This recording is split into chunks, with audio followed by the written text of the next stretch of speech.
Sardegna, un'isola da vivere, da raccontare, ma soprattutto da amare. Quello di questa puntata sarà un viaggio tra i sentieri e gli itinerari immersi nella natura più bella.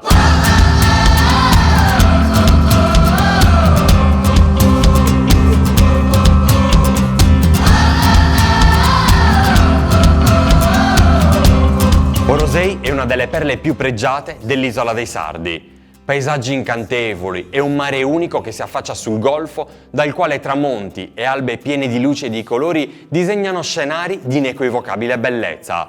Ci troviamo ai piedi del Monte Tutavista, centro della baronia, appartenente nel Medioevo al Giudicato di Gallura. Mare turchese e spiagge bellissime fanno di questo centro della nostra isola una meta di attrazione turistica ambita. I segreti del Supramonte, i paesaggi del mare e della montagna del Golfo di Orosei e poi i sapori della Barbagia, le sconfinate spiagge della baronia e molto altro. Tutto questo è Jebel Sardinia. Venite con noi.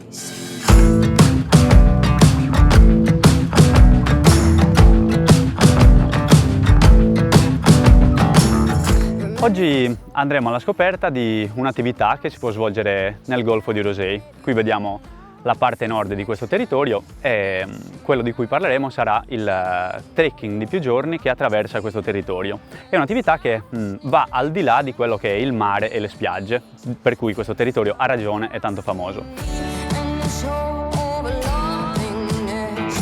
Si parte, come dicevo, da Pedralonga, territorio Santa Maria Navarrese, si fa il trekking in giornata, ogni giorno si visitano le famose cale come Cala Biriola, Cala Golorizè, Cala Luna e si cammina sui sentieri tracciati dai carbonai nel XVIII secolo, utilizzati dai pastori e ogni giorno si incontrano gli ovili tradizionali dislocati un po' su tutto questo territorio. Alla fine della giornata si arriva nel luogo in cui si pernotta, quindi dicevo o rifugio o tenda. In quel caso sono i pastori, per esempio, che organizzano la cena, ci preparano dei prodotti tipici che sono la base della tradizione agropastorale sarda e l'indomani dopo colazione, di nuovo zaino in spalla, si procede verso nord perché la camminata parte da Pedralonga e arriva a Cala Luna dopo 5 giorni di escursione.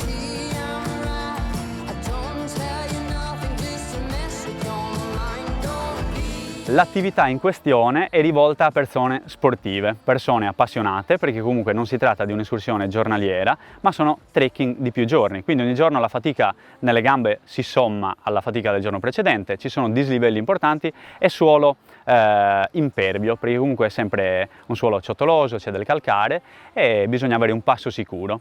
Però è una cosa che gli amanti degli sport in montagna non possono mancare, è proprio un'attività molto molto coinvolgente. Per chi volesse scoprire una Sardegna vera, lontana dai percorsi più battuti, lontana dal turismo balneare, il trekking di 5 giorni, la traversata del Golfo di Orosei è quello che fa per voi. Quindi venitela a scoprire qui in questo territorio.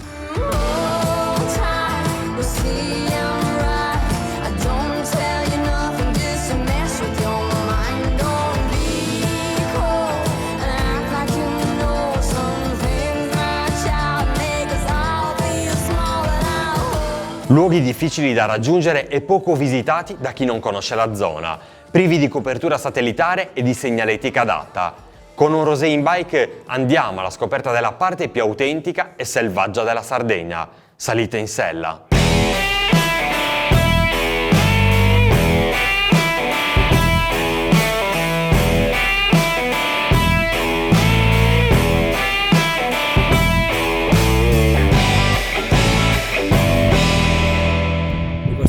Sono sceso dalla bici e mi trovo alle pendici del Monte Tutavista, a confine tra il comune di Orosei e Galtellì. La sede della mia attività è proprio ad Orosei, però io opero su tutto il territorio della Valle del Cedrino, quindi nei comuni di Irgoli, Galtellì, Loculi ed Onifai. Il nostro territorio, come potete ben vedere, dalla montagna si passa al mare nel giro di pochi secondi. Riesce a offrire durante tutto l'anno la possibilità di poter fare mountain bike e giri cicloturistici in Sardegna.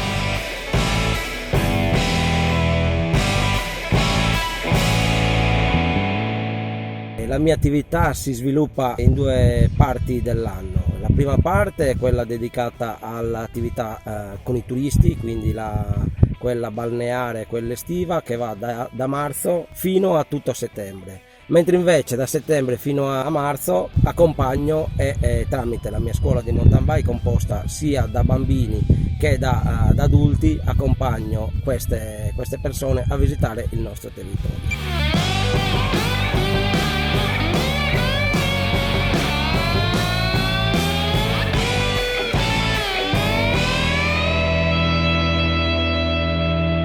Orosei è un affresco di pura bellezza, storia, cultura, tradizioni e alcune delle bellezze naturalistiche che abbiamo visitato insieme. E poi quegli affreschi descritti da Grazia Deledda nel santuario della Madonna del Rimedio. Torneremo presto in questo centro della baronia, per ora noi ci salutiamo così, grazie come sempre per averci seguito e ricordatevi che chi ama la Sardegna viaggia con noi, viaggia con Sardegna Live.